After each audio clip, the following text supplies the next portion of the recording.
In a village where men are respected based on the love they found, there lived a young man who said love was a lie. His name was Kelechi. He was tall, with strong arms from years of hammering iron, and a proud face that rarely smiled. He was the village blacksmith, the finest in the land. If a hole broke, Kelechi fixed it. If a spear bent, Kelechi made it sharp again. Yet, for all his strength and skill, there was something missing: love. Kelechi didn't believe in marriage. Many young women in the village looked at him with hopeful eyes, but he always walked past them like wind blowing past dry leaves. He would say, "Love is trouble. Marriage is a trap. I want peace, not problems." His voice was always calm but firm.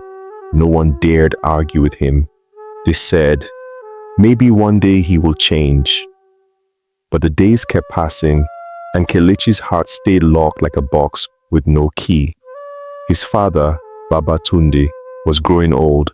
His back was no longer straight. His hands shook when he held his walking stick. Yet, his eyes still held wisdom, and his heart beat only for his son. He watched Kelechi every day and felt a deep sadness. Who will walk beside my son when I'm gone? He asked himself at night. Who will give him comfort when the world grows cold? Baba Tunde had once loved deeply. His wife, Kelechi's mother, had died many years ago. She had been gentle and kind. Together, they had laughed, danced, and cried. Baba Tunde knew the power of love. It made hard days soft. It made lonely nights warm. It made life worth living. That is why he could not understand why Kelechi refused it. "Son," Baba Tunde said one evening as they sat by the fire, "when will you marry?" Kelechi frowned.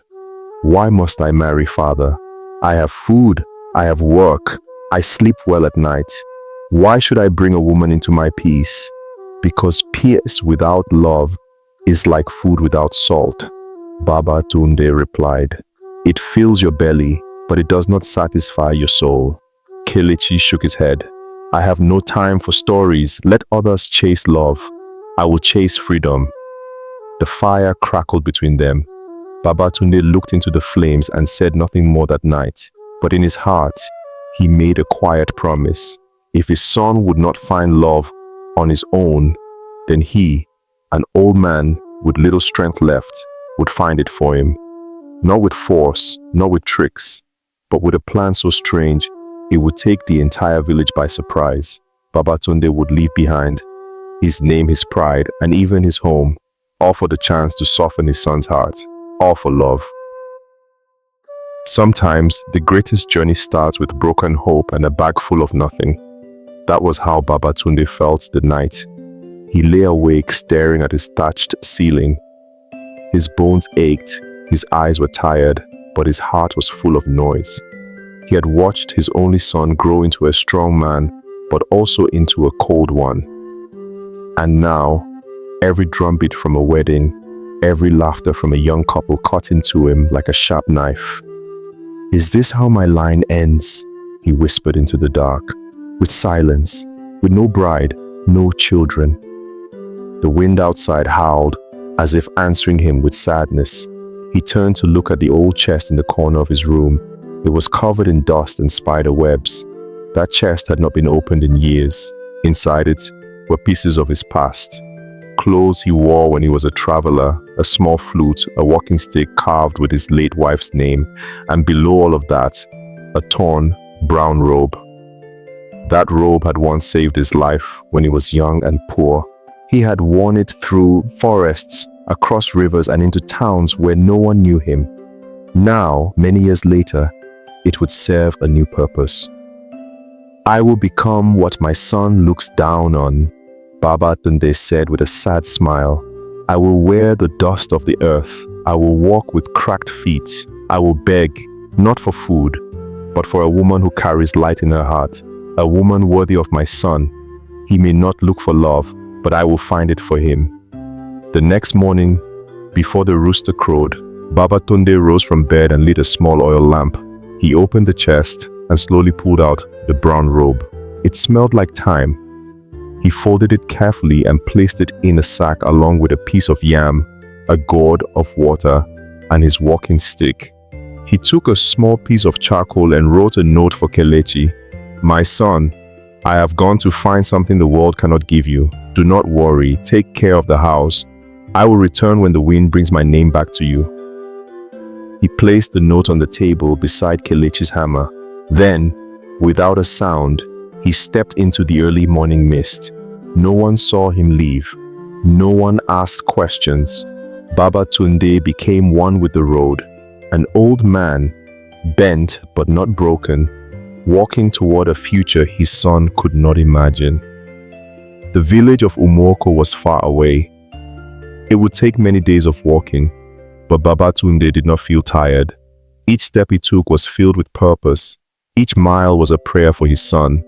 He passed by rivers, greeted strangers, and slept under trees. At night, he looked up at the stars and whispered, "Guide me to her. Let me find a woman whose heart beats like my wife's once did. Let my son see what love truly means." And so, the journey began, a journey of dust, silence, and hope. Baba Tunde was no longer a respected elder, no longer the wise man of his village. On the dusty road that led far from home, he was just another old traveler with tired legs and a torn robe. And that was exactly how he wanted it. The sun burned his neck, the dry wind scraped his cheeks, and small stones bruised his bare feet. Still, he walked without rest. His journey was not one of distance, but of devotion. Every step he took was a question. Is there still a woman in this world kind enough to love a man who won't love back? After 4 days of walking, he reached a place he had only heard about in stories, the village of Umoko. It was small and surrounded by hills like giant watchers. The trees were tall and thick, the air smelled of roasted corn, and the people were busy with morning trade. Baba Tunde walked slowly to the village center, where women sold tomatoes, smoked fish, spices, and fabric. Children laughed as they chased goats between stalls. No one knew him. No one called his name. He had become what he needed to be, invisible.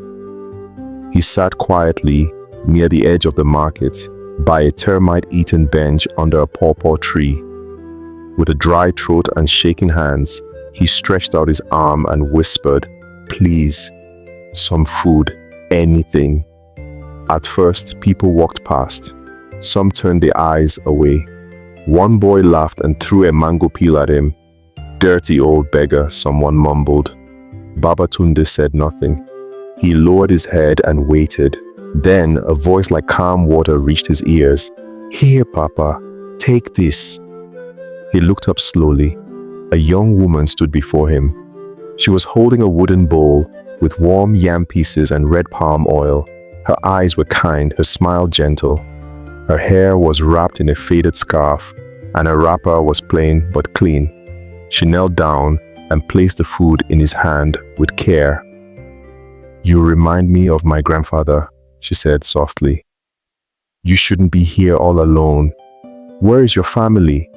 Baba Tunde looked at her and felt his heart shift. He could not speak for a moment. His voice cracked as he said, "Thank you, my child. You are kind." She smiled again. "My name is Ada," she said. "I live just beyond the market with my grandmother. If you ever need food or water, come to our compound. We don't have much, but we share what we have." Baba Tunde nodded slowly. "I will remember your name, Ada." As she walked away, something inside him stirred. It was not hope yet, but it was close. He stayed in the village that night, sleeping near a tree, wrapping himself in his robe. The stars blinked above him like quiet watchers. He whispered to the sky, "If she is truly who I think she is, then my son will not walk alone forever." Kindness is not loud. It does not shout or demand, but it leaves a mark that never fades. That was what Baba Tunde began to learn as he watched the girl named Ada. She had only spoken to him once, offering food with a gentle voice, yet her kindness had touched something deep in his spirit. Each morning, Baba Tunde returned to the same spot under the pawpaw tree near the market. He did not beg loudly. He did not stretch his hand to everyone. He simply sat quietly, watching, listening, waiting.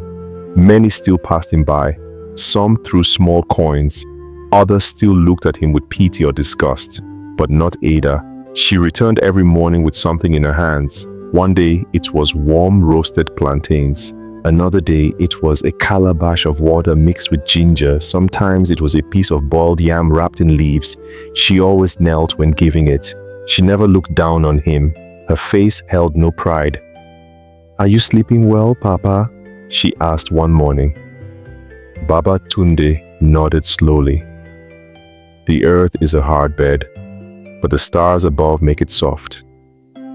She laughed lightly, and the sound made the birds in the tree fly off in a flurry. "You speak like the old storytellers," she said. "I used to tell stories," Baba Tunde replied, "before my words got too tired to walk. Then maybe you can tell me one tomorrow."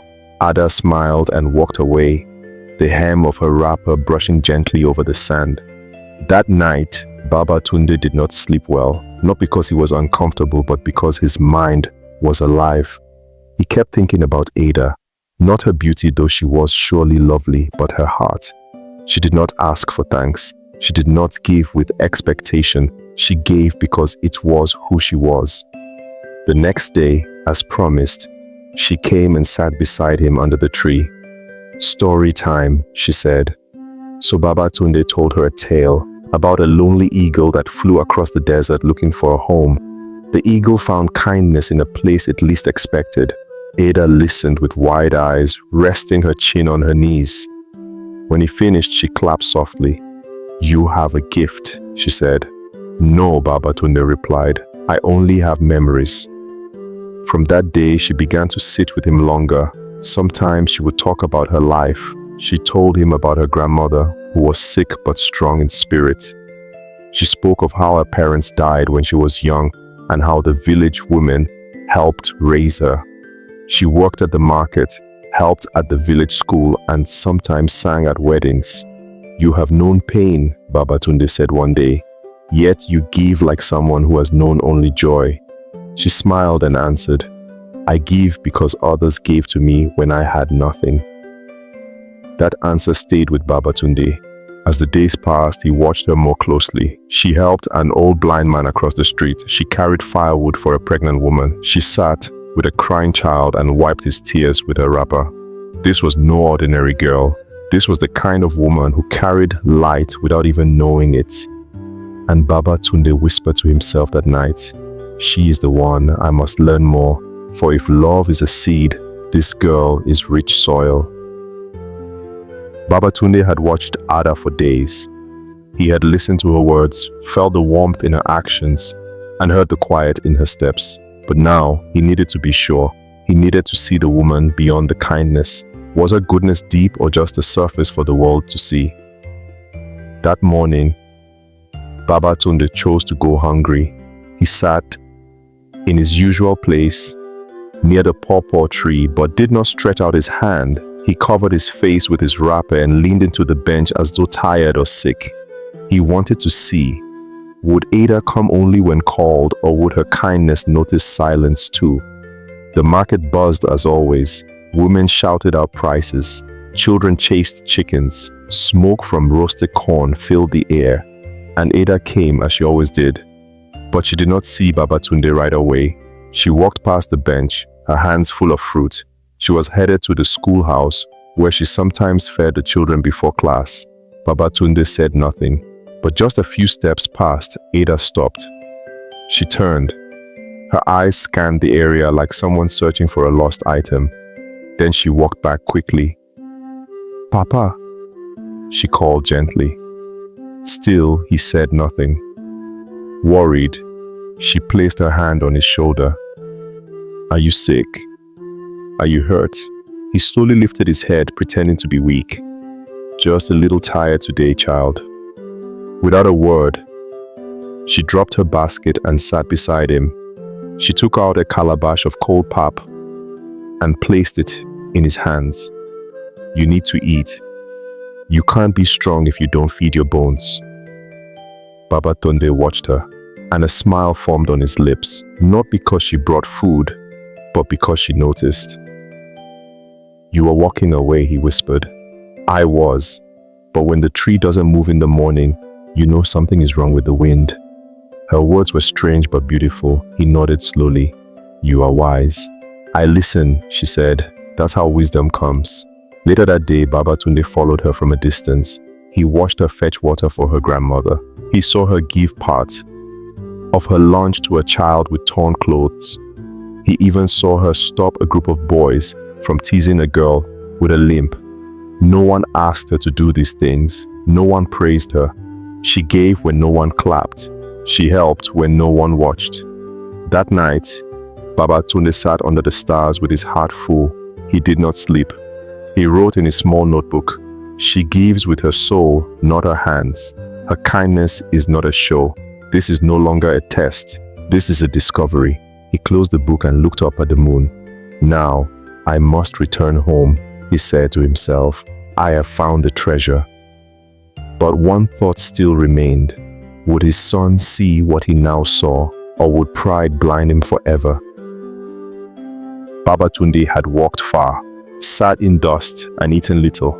Yet, what had truly weighed him down was the silence in his son's heart.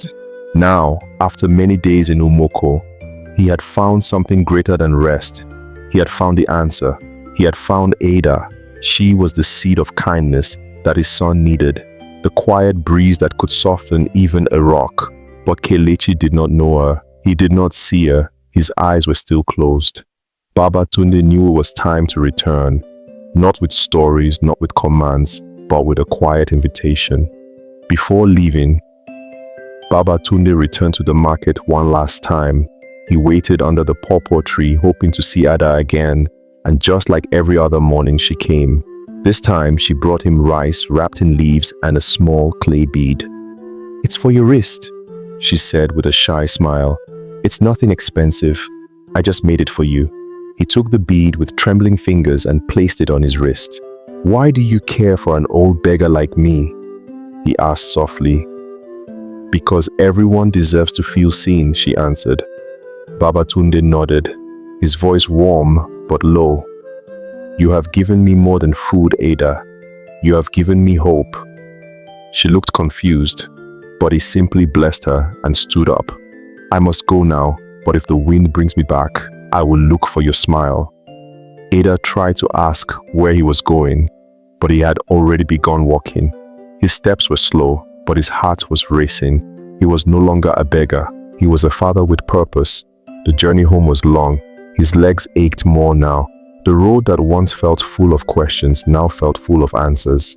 He remembered each moment with Ada, her laughter, her silence, her hands, and as he walked, he practiced the words he would say to his son. When Babatunde finally returned to his village, the sky was beginning to darken. Birds were flying low. The smell of rain floated in the air. As he entered the compound, Kelechi was sitting outside, sharpening a blade on stone. His eyes widened when he saw his father. "Father, where have you been?" he asked, jumping to his feet. Babatunde smiled. "I went to find something rare, something valuable." Kelechi frowned. "You left without a word." "I left a note," Babatunde replied. "You said the wind would bring you back, and it has." They sat together that night by the fire, just like before, but this time Babatunde was not silent. He told Kelechi about the village of Umuoko, about a girl named Ada, about dusty roads and pap under trees, about a heart that gave without asking. "She's not just kind," he said. "She's light, and you need her, even if you don't know it yet." Kelechi shook his head. "Father, I told you." Babatunde raised a hand. "No, you told me love is trouble. I listened. Now listen to me." There was silence. The wind passed softly between them. Then Babatunde spoke again. "Come with me, just for one visit. If your heart feels nothing, we return. But if it stirs, let it speak." Kelechi stared at the fire. For once, his mouth did not argue. For once, his pride felt unsure. And in that quiet, something began to shift. Sometimes, the hardest walls to break are the ones built inside your own heart. Kelechi had always been proud. He believed he did not need anyone. But when his father asked him to meet Ada, something stirred inside, a mixture of curiosity, doubt, and a small unfamiliar hope. They traveled to Umoko the next morning. Kelechi's hands were clenched and his jaw tight. He was not sure what to expect. Baba Tunde walked beside him quietly, as if carrying a secret too precious to speak aloud. When they reached the village, the market was alive with colors, smells, and laughter. Women sold fresh fruits, spices, and fabric. Children played by the river's edge, but Kelechi barely noticed any of this. His eyes searched only for Ada. Baba Tunde led him to a small house near the edge of the village. The walls were made of clay, the roof patched with dried leaves. A fire smoked gently outside, and near it stood a woman with soft eyes and a kind smile. Ada turned and saw them. Her face lit up. "Welcome," she said warmly. Kelechi nodded but said nothing. He was struck by how different she was from the women in his village. She did not wear fine cloth or jewelry. Instead, she wore a simple wrapper, and her hair was braided neatly with small beads. Ada reached out her hand. "Please come inside. Let me show you my home." The house was small but clean. Inside, the smell of fresh herbs and cooking filled the air. Kelechi noticed pictures on the wall, drawings of children, old women, and a wide river. Ada explained that she helped teach children at the village school and cared for her sick grandmother. As the afternoon passed, Kelechi found himself relaxing. Ada spoke softly about her life, her hopes, and her fears. She was honest and open. For the first time, Kelechi listened without judgment. At one point, Ada asked him, "Why do you not want to marry?" Kelechi hesitated. "I'm afraid," he admitted. "Afraid that love will take away my freedom. Afraid that I will lose myself." Ada smiled gently. "Love does not take away. It gives. It grows, like a tree in the sun. You must let it take root." Kelechi looked at her and saw not just kindness, but strength. She did not demand, nor did she plead. She simply stood steady, like a rock beside a flowing river. When the sun began to set, Baba Tunde stood and said, "Thank you, Ada, for welcoming us. Kelechi, what do you think?" Kelechi took a deep breath. "I am not sure yet," he said quietly, "but I want to learn." Ada smiled brighter than the sun disappearing behind the hills. And in that moment, something inside Kelechi shifted. A small crack in the walls he had built so carefully. For Kelechi, the days after meeting Ada were like that. Quiet but full of small, powerful shifts. He followed his father back to Umoko village, not as a visitor but as a man who wanted to see the world through new eyes. Each morning, Ada showed him simple acts of kindness. She helped an old woman gather firewood. She fed hungry children at the village school. She greeted everyone with a smile that seemed to say, "You are seen and you are loved." At first, Kelechi watched quietly. His arms, used to the weight of the blacksmith's hammer, felt strange without work. His heart, used to silence, felt strange with so much noise, laughter, chatter, and songs. One afternoon, Ada took him to the river, where children played and washed clothes. She handed him a small bundle of clothes and said, "Help me." Kelechi looked at the water nervously but stepped forward. As he scrubbed the cloth, he felt the cool water wash away more than dirt. It washed away his fear, the fear of losing control, the fear of opening his heart. That evening, as the sun painted the sky orange and pink, Baba Tunde watched his son and Ada talk quietly beneath the baobab tree. For the first time, Kelechi's lips curved in a smile that reached his eyes. Days passed, and the village noticed. The blacksmith who once refused love was now seen walking beside a young woman, not loudly or proudly, but gently, as if learning a new dance. One morning, Ada gave Kelechi a small clay pot filled with herbs from her grandmother's garden. "For your strength," she said. Kelechi took it with gratitude. "Thank you," he whispered. Ada looked at him and said softly, "You don't have to say it, but I will hear it anyway." Kelechi laughed, a sound unfamiliar to his own ears but welcomed. Baba Tunde smiled quietly. His plan was working. not by force, but by patience, not by command, but by kindness. As the days slipped into weeks, Kelechi found himself sharing stories of his childhood with Ada. He told her about his mother, about the village festivals, and about the songs his father used to sing.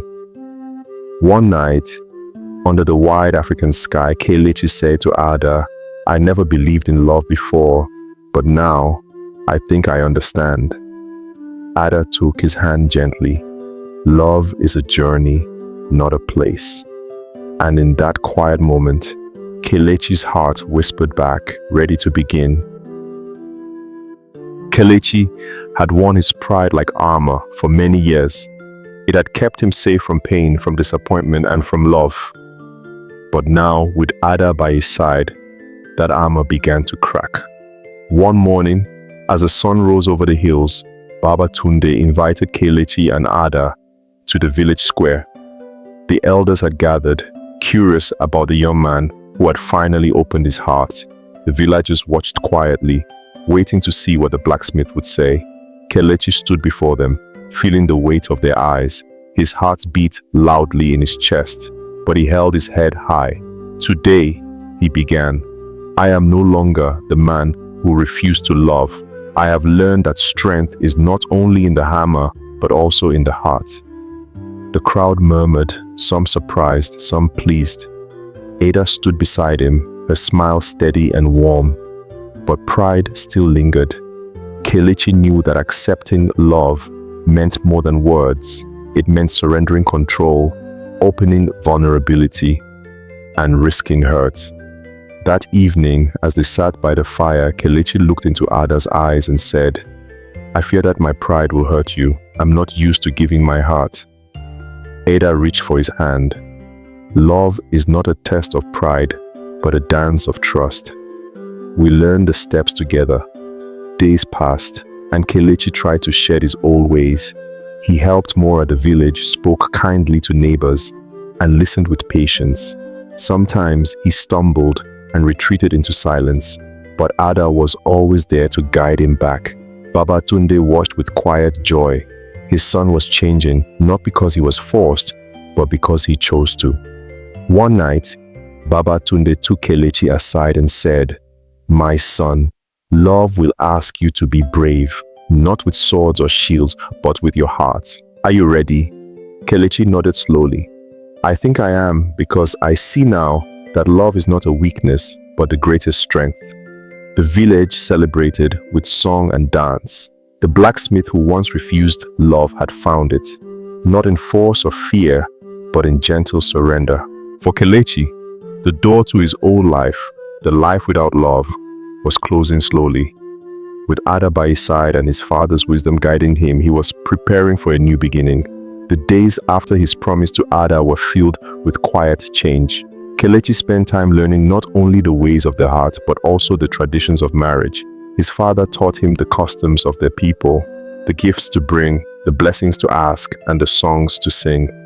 Kelechi found himself humming tunes he had never paid attention to before, songs of love, hope, and family. The village watched him with smiles and nods. The blacksmith who once walked alone was now seen talking with elders, sharing stories and planning for the future. Ada helped him in small ways. She showed him how to prepare the home, how to weave baskets, and how to care for guests. Her laughter filled the air like soft rain, and Kelechi felt his heart grow lighter with each passing day. One afternoon, as they sat under the baobab tree, Ada took his hand and said, "This is only the beginning. Marriage is not the end of freedom, but the start of something new, shared freedom." Kelechi looked into her eyes and smiled. "I never thought I would find this freedom in love." Baba Tunde watched them and felt peace settle in his soul. The journey had been long and the road hard, but now, at last, his son was ready. The village prepared for the wedding. Women wove beautiful clothes. Men carved drums for the celebration. Children practiced songs to welcome the couple. On the morning of the wedding, Kelechi dressed in white cloth woven by the village women. He felt a mix of nervousness and joy. As he stepped outside, he saw Ada waiting, her eyes bright, her smile wide. Together, they walked to the village square where the elders blessed the union. Drums beat loud and voices sang. The sun shone warmly, as if smiling on the new beginning. As the day ended, Baba Tunde whispered to himself, "Sometimes, to find love for another, you must become a stranger yourself. And in doing so, you bring home the greatest treasure." In Kelechi's village, this day was more than a celebration. It was the heartbeat of the community. The sun rose bright and warm, casting golden light on the faces of all who gathered. From early morning, the village buzzed with excitement. Women dressed in colorful wrappers sang songs of joy and hope. Men prepared drums and danced with long, strong steps. Children ran through the dust, their laughter echoing like bells. Kelechi wore white cloth carefully wrapped around his body, his eyes shining with a mix of nerves and happiness. He waited at the edge of the square, watching as Ada approached. She wore a simple but beautiful dress woven by her grandmother, and her face glowed with a gentle calm. When their eyes met, the world seemed to hold its breath. The elders stepped forward and began the blessings. They spoke words of love, strength, and unity, words that wrapped around Kelechi and Ada like a warm blanket. The drums began to beat, steady and strong. Kelechi and Ada took each other's hands and began to dance. Their steps were slow at first, unsure, then sure and joyful. The crowd joined, and soon the square was alive with music, dance, and celebration. Baba Tunde stood at the edge, watching his son with pride shining in his eyes. He remembered the long journey, the dusty roads, the quiet kindness, and the beggar's heart. Now his son was a man who had learned that love was not a trap, but a treasure. As the sun set, the village feasted on food prepared with care. Stories were told, laughter shared, and songs sung deep into the night. Children sat by fires, wide-eyed and dreaming of their own futures. Kelechi and Ada sat quietly together, hands entwined. "Thank you for teaching me how to love," Kelechi whispered. Ada smiled softly. "Thank you for opening your heart." The stars rose high above, shining like the blessings that would guide their new life. And Baba Tunde, the old man who once walked as a beggar, smiled too, knowing his journey had brought home the greatest gift of all. True legacy is not found in riches or power, but in hearts touched and lives changed. Baba Tunde knew this well. As the fire crackled softly in the night, he sat beside Kelechi and Ada, feeling the peace that only comes from a life well lived. The village had celebrated the wedding with joy, but for Baba Tunde, the greatest celebration was the change he saw in his son. Kelechi's heart, once closed and proud, had opened like a flower to the morning sun. Love had softened the edges of his soul and given him a new strength. "Son," Baba Tunde said, his voice gentle but firm, "love is the greatest journey you will ever take. It is not easy, but it is worth every step." Kelechi nodded, his eyes shining with gratitude. "Thank you, Father, for teaching me that love is freedom, not chains." Ada smiled and took Baba Tunde's hand. "Your wisdom and courage brought us together. We are grateful." Baba Tunde smiled back, feeling the warmth of family surround him. The road was long, but the journey was good. As the night deepened, the village grew quiet. The stars above whispered stories of ancestors who walked before them, of love and hope that never dies. Baba Tunde looked at his son and daughter-in-law and knew that his legacy would live on, not in the blacksmith's hammer or the old robes he wore as a beggar, but in the love they shared. And so, under the vast African sky, a new story began, a story of love found, hearts healed, and a family united.